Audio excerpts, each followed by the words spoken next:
Vintage aircraft, vintage trains, and vintage airports are just some of the new releases that graced the simulation world last week. Hi there, folks. My name's NovaWrap24, and welcome to the NovaWrap, your one-stop location for all your simulation release news and goings-on from the week that was. So here we are on Sunday, the 31st of March, 2024, for a chocolate-fueled episode of the NovaWrap as we jump into the new releases for the week, starting with a aircraft that is very much of the era that I enjoy from the team over at Hangar Studios 713. We saw the release this week of their rendition of the North American Ryan Navion L17 for Microsoft Flight Simulator. So this aircraft, known colloquially as the Flying Jeep, was a rugged aircraft with excellent short and rough field capabilities that was originally designed as a option for a civilian sort of touring aircraft, sort of first generation American touring aircraft, but was picked up by the US Army in their desire to look for a flying Jeep as a liaison and a communications aircraft. Originally designed and originally manufactured by North American Aviation, it was later spun off into a subsidiary called Ryan Aviation. Over 150 of these aircraft were eventually produced and served both not only with the US military but also served in civilian hands as well. So the aircraft is like a low-wing monoplane aircraft, and it looks cool. I've always loved this aircraft. It's been one of those sort of small production run aircraft that I think is absolutely fascinating, and I've seen it in other sims before, and it's great to see it come to Microsoft Flight Simulator. So this one is designed primarily around the main production variant, the L17B, which is a sort of an upgraded version of the initial production run, but also includes the L17D model, which was the ski variant. So you do have some landing gear options with this one. So this gives us a highly detailed rendition of the aircraft, including highly accurate 3D model with custom coding of avionics when I say avionics, it's very much mostly steam gauge, but they do give custom coded hydraulic simulation, as well as integrating a modern GPS unit for those who are more comfortable and familiar with using such things. By default, it uses the default GNS 430, but it is capable of swapping to PMS50's GTN 650 if you have that installed. Includes 20 high-resolution liveries, custom ground physics simulations, as well as customized circuitry and electronics, and as I said, a hydraulic simulation, as well as a customized clipboard for functionality for various options and animations for the aircraft. Overall, looking pretty damn cool. I really like the external textures look really, really good. The internals look also really good. A very period aircraft design. I really love this sort of 1930s, 1940s design of aircraft, and I think that they've harmonized it pretty well by fairly seamlessly blending in the modern avionics with the traditional design of the aircraft. So if you want to pick this one up and add this one to your hangar, you can pick this one up for $15 or your regional equivalent, available now from Sim Market. Continuing on with Microsoft Flight Simulator releases, now moving into scenery releases. The team over at Burning Blue Design this week released their latest airport with their rendition of Old Warden Aerodrome. Now, for those outside of the UK and Europe, Old Warden is probably one of the most famous historical airports around, being the home to the Shuttleworth collection of aviation and automotive history. So for me, this airport is incredibly... There's a lot of memories here for this airport, having been there in real life myself, and so just going through the screenshots of this airport, lots of memories here as well, like lots of memories for me. So I think the team have done an incredible job of here, and not going to lie, Burning Blue Designs is one of my favorite scenery developers for Microsoft Flight Simulator. They hands down absolutely are. They do amazing work, and the rendition of Old Warden is no exception to that. So we've got custom photoreal imagery blended seamlessly into the default imagery. We've got up-to-date layout as it appears in 2023. with details not only of the airport layout and various airport ancillary buildings, but also of the Shuttleworth estate, the hangar, the gift shop. Like, there's so many little details here, as well as a number of representations of real-life static aircraft from the Shuttleworth collection, all included with this release. Like, as I said, and they one of the cool things about Burning Blue Designs is they have a little slider. If you check it out there on their website, you can actually use the comparison comparison and actually compare what it looks like in default versus their one. And they have spared no detail. Like, it really does come through and look amazing. So ground poly is looking amazing. Details of the buildings look great. Fully supportive of custom weather effects. So overall, I think the team have once again knocked it out of the park. Now, if you want to pick this one up, you can pick this one up for $15 or original equivalent, available now from Burning Blue Designs. Continuing on with airport releases and sticking in the UK, the team over at UK 2000 released their latest airport release with their release of Aberdeen Airport. So I'll be the first to admit that when I see UK 2000s come up in my scenery releases for the week or the releases for the week, I'm always fairly skeptical of what they're doing, because I know from a lot of their early releases, they were straight ports with very little work done. I am really pleased to see that Aberdeen looks like is very much an exception to that. It looks like the team have I'll put a lot more work into this one than I have seen previously. So kudos to the team for that one. So Aberdeen Airport, they've basically, unfortunately, the downside of that is that they've done not a great deal of description about their airport again. Not just them, everybody does that these days. Anyway, moving on. But it is looking like we've got a full set of custom ground poly here. All airport buildings are modelled. I'm going to take a stab in the dark and say this is probably around 2023, 2022 era rendition of the airport, which should still be up to date to this day. They've combined they do some internal terminal modeling, but not to the point where it's detracting from the externals. The externals look really good. The ground poly looks pretty good. They've got custom terrain and elevation mesh throughout the airport to actually give you the sloped runways and sloped taxiways effects. Good night lighting effects, good use of materials throughout, and overall looking pretty damn good. Now, if you want to pick this one up, you can pick this one up for $18 or your original equivalent, available from Sim Market or from the InSim store. Continuing on with airport releases now, the team over at AnyBuilds released their rendition of Luton Airport for Microsoft Flight Simulator. So a hub for the low-cost carriers. Luton is a famous airport providing a number of destinations throughout Europe. Provides custom ground poly airport layout as it appears in 2023.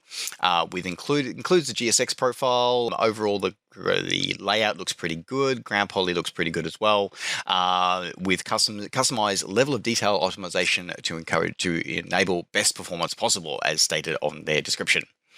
Signage, everything, and overall, as I said, like, this one again is looking really good. So yeah, the ground poly, it's one of those things, and I've talked about this in previous episodes, where there is a difference between using photoreal imagery and custom ground poly. And while the photoreal imagery may on one hand seem like a really good idea, because it is a photo of the real thing, using custom ground poly and custom ground textures it overall often ends up looking far better. So great to see them making use of that and giving us some great detail here. They've also provided the internals of the main terminal, and the night lighting effects look pretty good as well. So if you want to add this one to your collection, you can pick this one up for $18 or your original equivalent, available now from AnyBuilds. Sticking with another AnyBuilds release this week, we saw this week the release of Kefalonia Airport for Microsoft Flight Simulator, which is a small Greek island airport. So if you're looking at exploring the beautiful sunny beaches and beautiful clear waters of the Mediterranean, this may be a destination for you to head to. So a small regional airport servicing international and domestic destinations for this one, mostly for the tourist community. Again, custom ground poly use throughout, airport layout as appears in 2023, all airport buildings modelled and looking overall pretty damn good. Now, if you want to add this one to your collection, you pick this one up for $13 or your original equivalent, available now from AnyBuilds. And rounding out the Microsoft Flight Simulator releases this week, the team over at Field Air Simulations released their latest airport with the release of Cincinnati Northern Kentucky International Airport. Now, I learned something about this airport when I was reading this one. Apparently, that it serves the Cincinnati region, which apparently covers Ohio, Kentucky, Indiana, and beyond. I'm like, okay, that's a lot But anyway, airport layout as appears in 2023, all highly detailed with custom ground poly, custom terrain mesh used throughout to allow for taxiway and runway elevation changes, customized taxi and runway lighting used throughout with a number of clutter objects used to enhance your experience. Or as I said, all airport buildings modeled, custom textures, custom ground poly used throughout with updated layouts and full compatibilities. Overall, this one is looking pretty good. Like, I'm pretty impressed by the night lighting from the terminals for this one, as well as the integration of the ground poly with these, like the taxiways and the concrete edges of the taxiways and the runways to the actual sort of photoreal terrain underneath. The blending of that looks pretty seamless, so I am pretty impressed by that one. That's something that I have hopped on about in a few other episodes, which some developers seem to be missing, but Field definitely seem to have nailed it this time. Now, if you want to add this one to your collection, you can pick this one up for normally coming in for $30 but currently coming in normally coming in for $15 but coming in for a launch special this week for $13 or your original equivalent, available now from Field Simulations or from Orbix Direct. Moving out of the world of Microsoft Flight Simulator now, moving into the world of X-Plane, and starting with a release that, thanks to the community, I forgot last week. So starting with the release from the team over at Orbix of their TrueEarth Great Britain North for X-Plane 12. So this is a continuing of their TrueEarth series of scenery add-ons, which is about basically giving access to great scenery, great terrain, and adding photoreal imagery, customized, tailored, handcrafted, hand color corrected scenery to a large area rather than focusing just on a single airport. So this one covers the northern part of the UK. So I'm guessing, so much like their previous releases for this one, they are going to be splitting the UK or Great Britain into 3 different sections. This is for Great Britain North, obviously covering most of Scotland, including all the metropolitan areas of Edinburgh and Glasgow.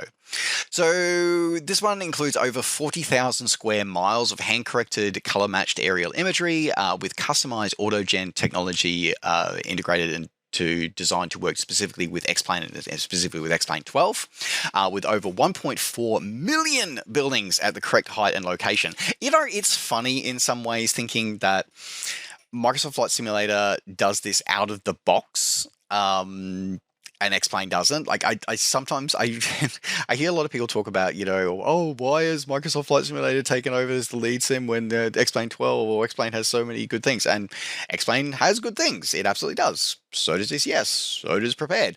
But it's the overall package that you get with Microsoft Flight Simulator kind of is where it wins. Anyway, tangent. Moving back to this topic anyway. So yes, 1.4 million buildings at the correct height and location, millions of trees, yada, yada, yada. Primarily, this is focused on for VFR flyers. So if you're a lower and slower flyer, someone like myself, then add-ons like TrueEarth for X-Plane is a really great add-on to have, because you actually get to see the terrain, how it is supposed to look. And yes, you can use Ortho for XP, but this gives you a sort of customized, more cleaned up version of that. It includes over 400 custom PY models for a number of different churches, wind farms, stately homes, and that kind of things, as well as generic updates for wind farms and power lines used throughout. It also includes a custom 30-meter mesh, elevation mesh for the entire covered region, as well as updated water masking. Now, if you want to pick this one up and add this one to your X-Plane collection, you can pick this one up for $30 or your original equivalent, available now from Orbix Direct. Continuing on with X-Plane releases and to airports now. So look at the team over at Boundless released their edition of Reus Airport this week for X-Plane 11 and 12. Now, this is one of Spain's most popular sunny airports, according to the description. Includes high-definition ortho imagery for the airport and surrounding areas. Includes all airport buildings modelled as it appears in 2023. Customized 3D volumetric grass and vegetation, HD forests for the nearby forested area, custom HD PBR vehicles airside and landside with customized ground service equipment also used. Includes support for Traffic Global, as well as full support for the dynamic weather effects of X-Plane 12. If you want to pick this one up and add this one to your collection, you pick this one up for $20 or your original equivalent, available now from Boundless Direct. And rounding out the X-Plane news this week, the team over at V-Sky Labs have been busy once again with their latest in their test pilot series with the release of the Junkers A50 Junior. So this is a really interesting aircraft, this one. So the original Junkers A50 was a sport, was the world's first sports aircraft and flew in 1929.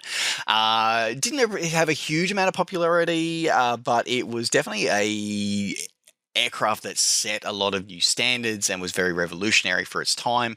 Continuing on with Junkers's, I'm going to say obsession with building things out of corrugated iron. But it was a fascinating aircraft, but sadly did not see a huge production run. This particular version, however, is the new and improved A50, which is an actual genuine project. So Junkers aircraft is the spiritual successor to Junkers from the previous evolution of it, and is actually now creating this aircraft. In fact, this aircraft is actually built and flying, and this is a representation of the modern version of the A50. So it still falls into the sports light aircraft category, this time being powered, instead of being powered by a radial engine, is now powered by a Rotax 912. And is fully compliant with modern LSA standards, including support for a ballistic parachute, as well as modern avionics. And so this is the version that we are seeing here, and this was developed in partnership with Junkers aircraft, the modern version of them, to give us a highly accurate rendition of this aircraft with accurate 3D models, with full custom simulated systems for all of the aircraft's foibles, as well as a custom custom cockpit configuration, forgetting I'm talking about aircraft, not airports anymore, with a number of features, including the installation of an Alpha Systems AOA Eagle, AOA indicator, and customized avionics are included throughout this one as well. So if you want to pick this one up and add this to your collection, normally it is available for $30, but currently on a launch special for $20 or your original equivalent, available now from xplane.org. Moving out of the world of flight simulation now, moving into the world of the permanent way, the team over at Dovetail Games have been busy releasing content for their various train simulators. We're starting with Train Simulator Classic. So the team over at Milepost Simulations released their Tennessee Pass expansion, which is a new route expansion with giving us 62 mainline route miles plus a 5-mile branch extension of the Tennessee Pass, modeled as it appeared in the 1940s and 1950s. So this includes, not only does it include the 62 plus 5 miles of route, also includes a Electromotive F7 and GP7 diesel in Rio Grande liveries, as well as detailed yards, servicing facilities and structures throughout the line. Includes 11 types of a period authentic rolling stock, as well as 8 career scenarios for you to engage with this amazing route.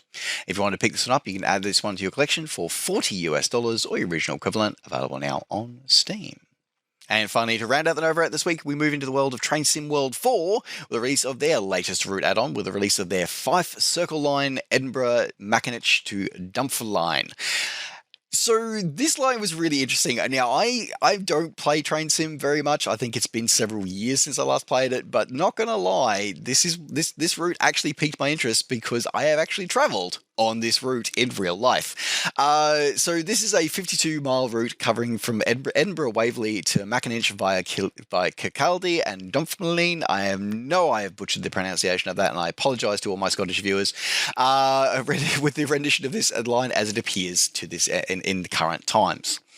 Along with the route, with a highly detailed route, with a variety of POIs included, a custom scenery representation, as well as the Firth of Forth Bridge, which is a fascinating thing to cross in real life. Includes a British Rail Class 170 DMU in ScotRail livery, which has true-to-life performance and handling, highly detailed feature-rich driving cab. Why do I even bother saying that? Because that's just the standard copy-paste answer. Anyway, as well as the room house includes 5 engaging scenarios, as well as an authentic timetable. Now, if you wanted to pick this one up and add this one to your collection, you can pick this one up for $40 or your original equivalent, available now on Steam. And with that, folks, that does now round out the NovaWrap for this week. Thank you very much for watching. Don't forget, as always, to like the video and subscribe to the channel if you enjoyed these videos and want to see more. And of course, as always, you can catch up with me on all the things I'm up to between videos by following me on Facebook and on Twitter and on Twitch. Just search NovaWing24. All right, folks, thanks very much for watching. Take care, safe skies to all, and we'll see you next time. Bye for now.